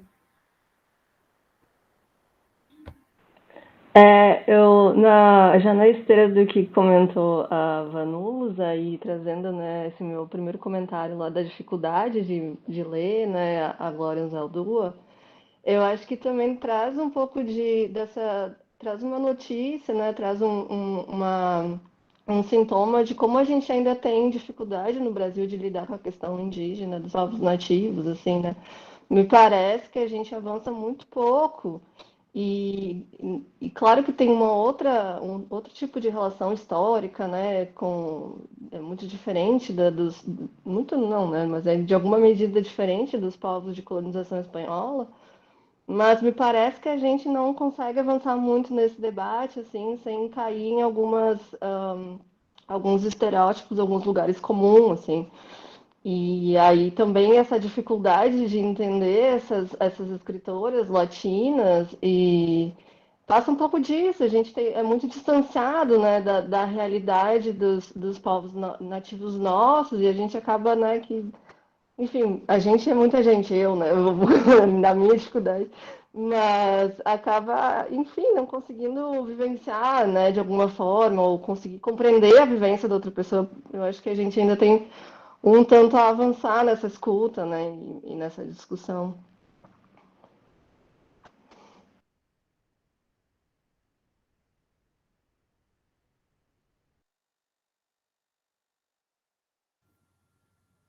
Eu sou egressa do curso de Direito da UFSM e referência à aula de ontem, vocês estavam falando da Zora, da questão do corpo docente, de como é formada essa rede de ensino e de conhecimento que a gente tem. Eu estava pensando, não só por ser uma Universidade do Sul, mas todo o corpo docente que eu tive contato, né, antes de eu finalizar o curso, tinha sido composto por pessoas brancas e pouquíssimas mulheres.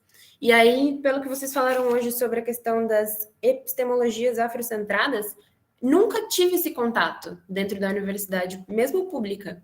E eu tive pouquíssimos colegas de curso que eram negros, que eram índios. Inclusive, teve uma colega minha de turma que precisou se afastar do curso porque ela era de uma aldeia indígena e ela não teve suporte da universidade o suficiente para que alguém cuidasse do filho dela ou para que ela pudesse levar o filho dela para as aulas para acompanhar o curso. Então, ela teve que abandonar porque não teve essa extensão de pensamento. Como a gente pode trazer essa pessoa que tanto está buscando conhecimento para dentro da universidade? Então, eu via quase um descaso.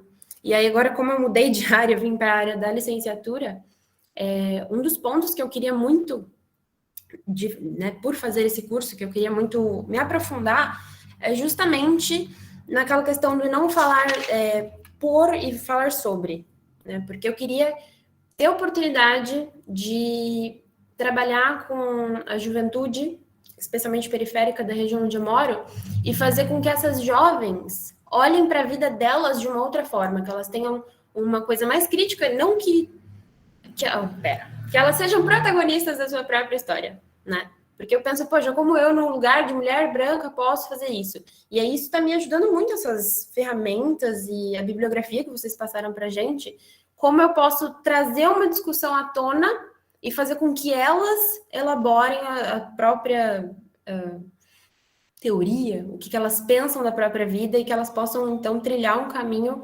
delas, não só pautado naquilo que a sociedade ou que todo mundo espera delas. Então, eu estou bastante satisfeita.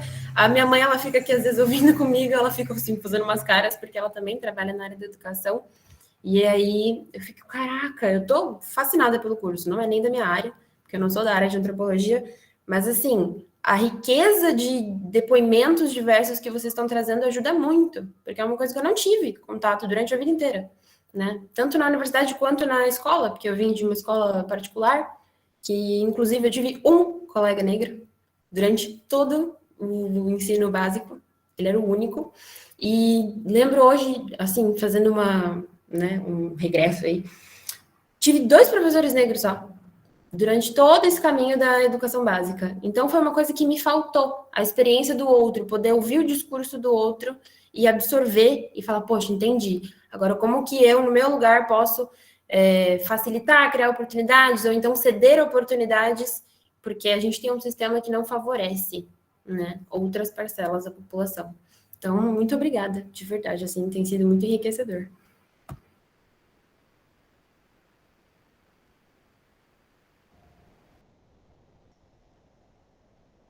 Obrigada, Isabela, obrigada, Vanusa, obrigada, Ana Paula. Muito, muito importante esse retorno de vocês, né?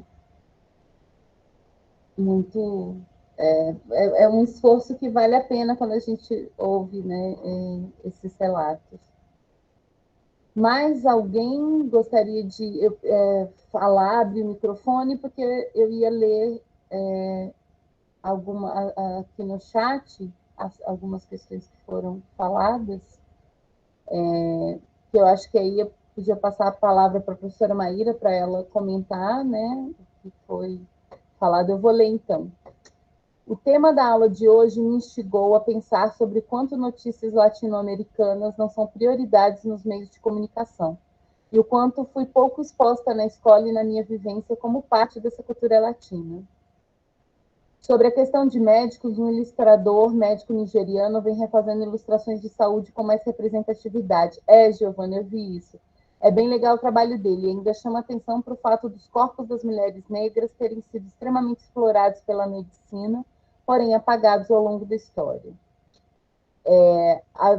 A Giovana. A Viviane. Eu me sinto ainda pequena, correndo atrás do tempo perdido na falta desses conhecimentos e na desconstrução de conceitos e preconceitos arraigados. Mas estou muito feliz por estar no momento em que aceito questionar, desconstruir e construir algo relevante para a sociedade. Bacana, muito bacana. Passa pela discussão de que as ações afirmativas traz para a universidade, mas não mantém na universidade. Perfeito, também o comentário da Ana Paula. Mais alguém quer abrir o microfone? Acho que a professora Maíra podia fazer alguns comentários sobre as falas e as escritas. Obrigada. Obrigada, Isabela, Vanusa, Débora e Ana Paula, e todo mundo que comentou aqui, né? Viviane, Giovana, Eduarda. É bom saber isso que está funcionando, né? Apesar de a gente fica às vezes com essa sensação de que a gente não está conseguindo ter tanto tempo para preparar tudo, enfim, mas essa questão da costura é bom saber, né? Eu e a Carolina, a gente se conheceu ano passado no grupo de estudos da professora Heloísa, que ela já mencionou aqui, e a gente está feliz também com essa costura que a gente está conseguindo fazer, assim, se complementando, enfim. E essa ideia que a Vanusa trouxe da extensão como ampliação do conhecimento, né? A extensão é um ponto muito importante da universidade, é fundamental, e que passa por essas questões que a gente está falando aqui, passa também por essa dimensão das ações afirmativas, e passa pelos diversos conhecimentos que precisam entrar na universidade, que é também o que a gente tem falado bastante. E eu acho que tudo isso tem a ver, tem um lugar fundamental aí, que a professora Carolina falou mais cedo na aula, que é a construção do lugar de escuta. Não só o lugar de fala, mas também o lugar de escuta. E escutar é fundamental. Por isso que também a gente quer escutar de vocês, né? Mas quando a gente faz pesquisa de campo, a gente tem que aprender a escutar, porque às vezes a gente vai muito cheio de coisa, muito cheio de certezas e de bagagens, e acaba, quando chega lá, a coisa é de outro jeito. A gente precisa mudar, precisa perceber e escutar. E eu acho que É com a escuta que a gente consegue dialogar, fazer a construção de conhecimento dialógico mesmo, né? Em que a gente está ali. Com a escuta que a gente consegue também produzir essas outras formas, né? Foi com a escuta que foi buscando a escuta que muitos movimentos sociais foram atrás de buscar essa transformação no sentido de, olha, vocês feministas brancas estão fazendo uma coisa muito importante, mas vocês precisam escutar a gente. Tem uma questão aqui, né? Então, acho que quando a gente está tentando pensar nessas diversas formas de produção de pesquisa, de uma pesquisa que fala com e não fala sobre, como a Isabela estava trazendo, o movimento da escuta tem a ver com isso também, né? De saber que todo mundo que é atravessado pela vida está produzindo conhecimento ali, está fazendo reflexões sobre o seu cotidiano. A gente que é antropólogo, né? A gente chega nos lugares e a gente precisa saber como as pessoas estão pensando sobre a vida deles, e todo mundo está pensando. Tem uma questão do feminismo que sempre foi muito complicada também, que era uma coisa de eu vou levar autonomia para as mulheres, mas as mulheres já têm autonomia. Então, tem essa coisa da gente aprender com essa escuta de que a gente tem as nossas percepções, as pessoas têm as percepções delas, e como a professora Carolina foi mostrando nas imagens, e eu falei mais cedo também, é a potência da articulação. Essa é a potência de articular diferentes conhecimentos que a gente faz a transformação e produz conhecimento de outra maneira, né? E é isso, a questão da mídia, de quanto a gente está afastada da América Latina, sim, uma coisa que a gente sente o tempo todo. A gente não sabe as histórias, a gente sabe histórias de outros lugares, mas a gente não sabe o que está acontecendo nos nossos países vizinhos. E eu não conhecia essa peça aqui, esses desenhos, essa representatividade da medicina. Vou depois dar uma olhada, mas eu só queria indicar o trabalho de uma jovem pesquisadora, jovem porque eu falo que ela estava no mestrado, agora ela já é professora, enfim, mas ela tem um título de mestrado que para mim é fantástico. Ela trabalhou com a formação da medicina em Salvador, no começo do século XIX, uma historiadora, a Caroline Santos Silva, e o título do trabalho dela é Com o Fórceps na Mão, há de se parir uma nação. Então, sim, eu acho que esse título é maravilhoso. Eu vou colocar o link aqui para vocês, e ela passa por esse lugar, por isso que você comentou, né, de como os corpos das mulheres, e principalmente das mulheres negras, foram usados por muitos anos para a construção do conhecimento da medicina, e de uma maneira violenta, né, como sempre, e que depois é apagado, que é o que a gente tem muito falado aqui. Professora Carolina, se quiser.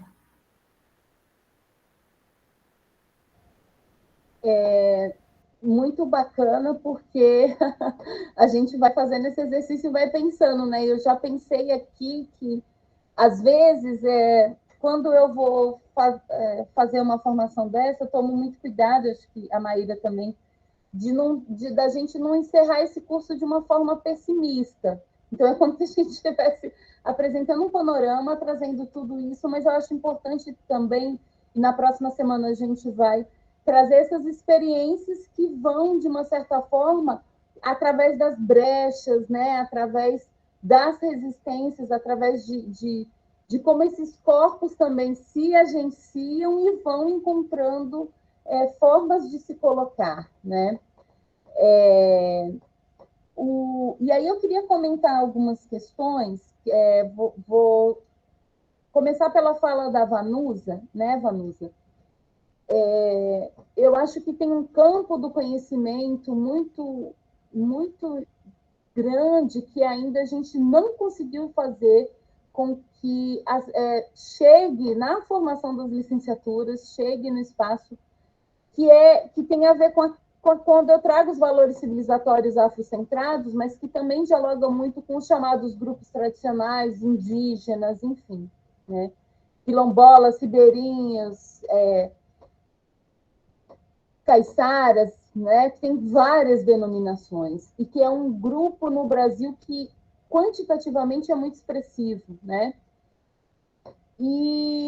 Mas a gente já tem um campo de conhecimento teórico consolidado com relação à educação indígena que tem trazido as especificidades, né, de desconstruir essa ideia de que o indígena porque ele está usando jeans e está na cidade, ele não é indígena, né? E como a gente vai também se colocando.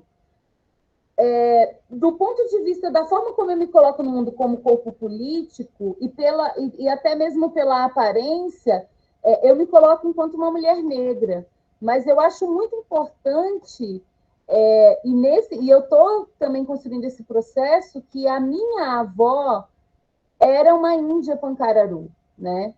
Então, quando a gente fala também dessa forma de pensar e dessa forma de entender como como eu vivenciei a minha infância, como eu vivencio isso tem relações, né? Por que eu vou ser alfabetizadora de jovens e adultos? Porque eu sou neta de imigrantes nordestinos em São Paulo que não tiveram acesso a esse espaço de poder e conhecimento que é a universidade, que é essa produção de conhecimento. E é importante falar da onde eu falo, da onde eu me situo, como que eu estou produzindo, quais as dificuldades e tudo isso, né? Assim como a professora Maíra também coloca sobre isso.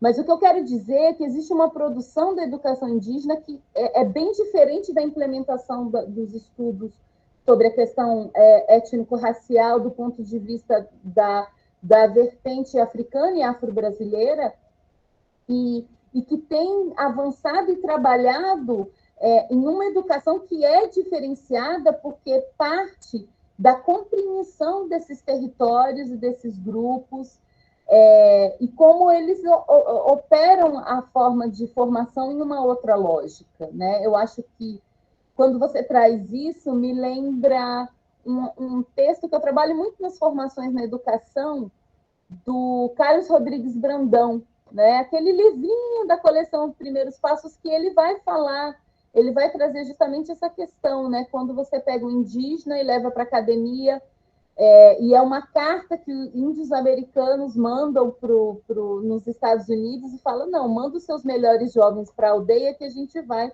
contrapor essa questão. Mas, enfim, só para não me estender, tem muitas questões que já avançaram e que vão trabalhar com uma outra perspectiva essa questão da discussão da educação indígena e de como isso é pensado, porque não é só uma educação indígena, mas da mesma forma que a gente falou do patrimônio afro-brasileiro, a nossa ancestralidade indígena é presente e é patrimônio de todos nós.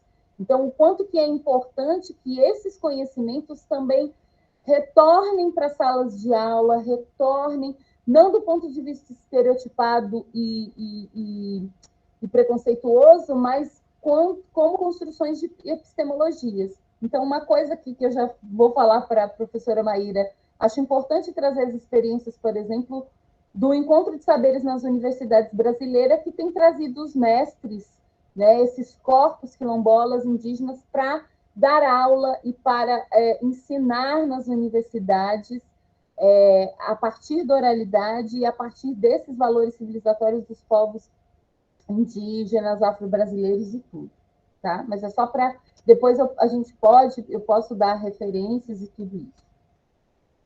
Com relação à América Latina, fantástico o que vocês pontuaram, o que vocês trouxeram, o que vocês colocaram, né?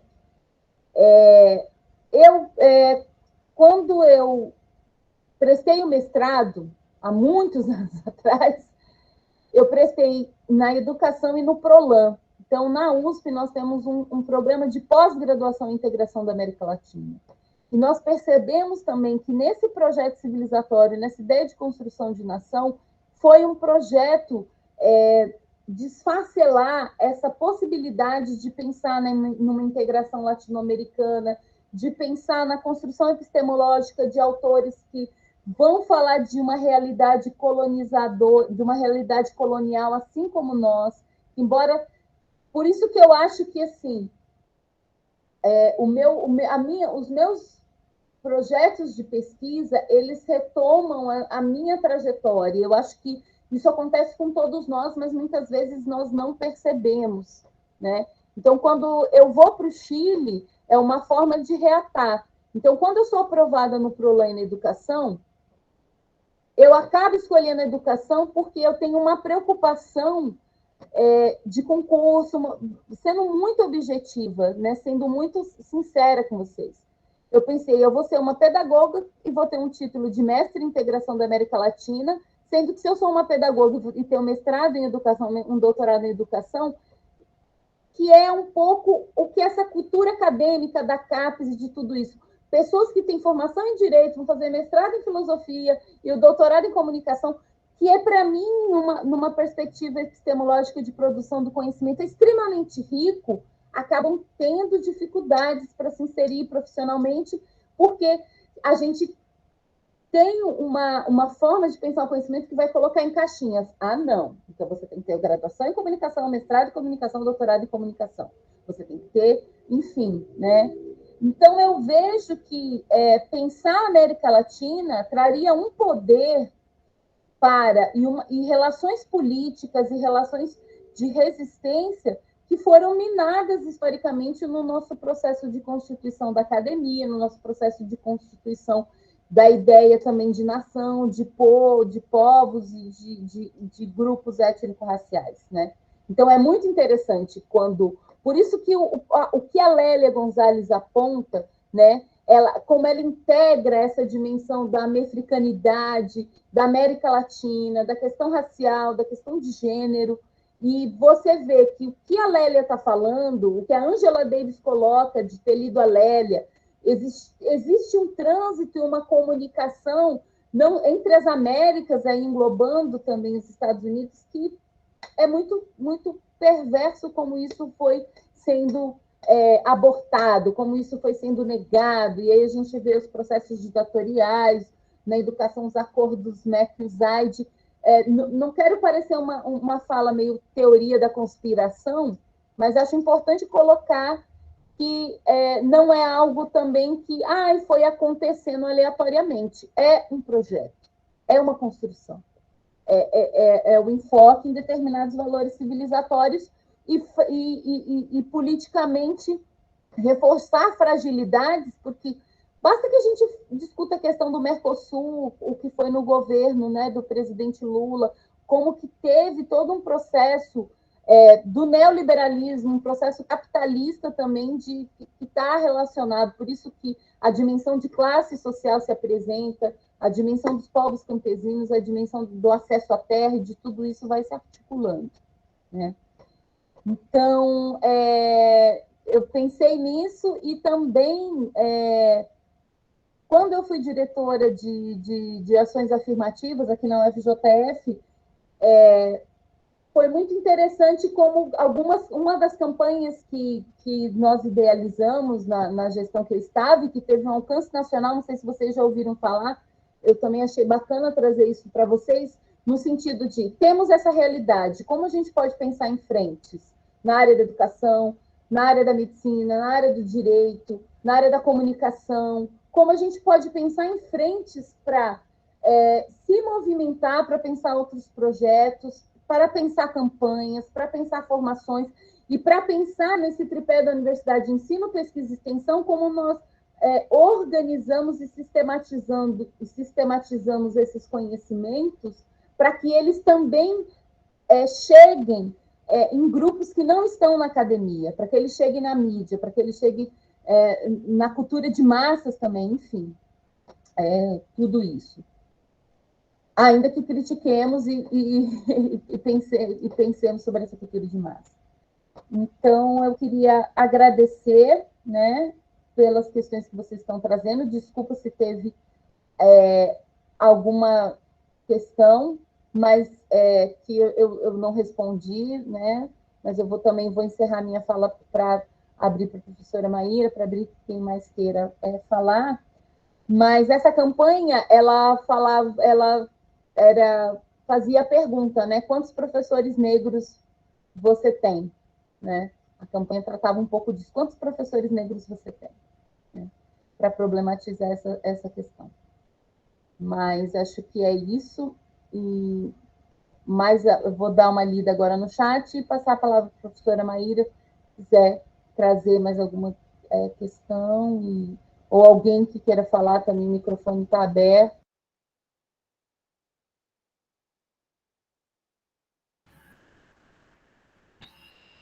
Obrigada, professora Carolina.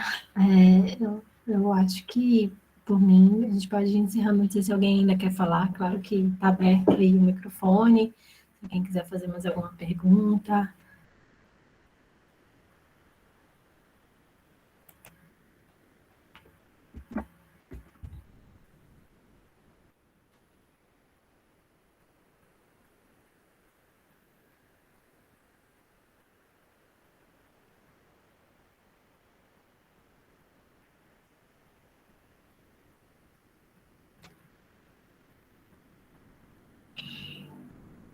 Acho que é isso. Lembrando que amanhã a gente não vai ter aula, e aí a gente sugere que vocês vejam o filme A Cidade das Mulheres. E na segunda-feira a gente retoma, a gente está finalizando as leituras da semana que vem. Em breve a gente vai mandar um e-mail dizendo quais são os textos. A gente já tem alguns textos lá no Drive da segunda unidade, mas a gente vai indicar para vocês. E eu acho que é isso, né, professora Carolina? Não sei se tem mais alguma coisa.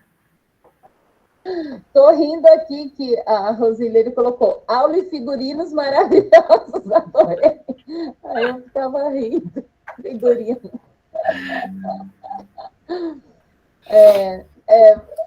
Somos nós, né? Os nossos corpos, né? A gente... É isso. Então, gente, acho que não, acho que a gente fica por aqui. Eu vi só a fotinha, que é um anime, Viviane, não podia deixar de comentar também, que meus filhos adoram anime. O link do filme, acho que a professora Maíra já passou. E eu não sei se vocês já viram um clipe, a gente pode trazer também, mas eu vou pôr aqui, do Demarcação Já, que eu acho tão potente, tão bacana para... Traz várias imagens, traz várias questões. Eu vou por aqui para... Eu uso com os meus alunos e alunas, né? Alunos na educação básica, tá? Aqui, ó, para vocês assistirem. E para mim é muito, muito lindo, muito forte. Tem vários cantores, artistas e tudo isso. E Henrique, o filme está no Drive, tem no YouTube, a gente vai mandar um e-mail também mais tarde falando um pouco, passando todas as diretrizes com relação a isso, que acho que vai ser importante. Mas está lá no nosso Drive, só que a qualidade do YouTube não está muito boa, da imagem. Tá. E no Drive a qualidade é maior, né, Maíra? No Drive a qualidade é melhor, só que ele está dividido em 4 partes.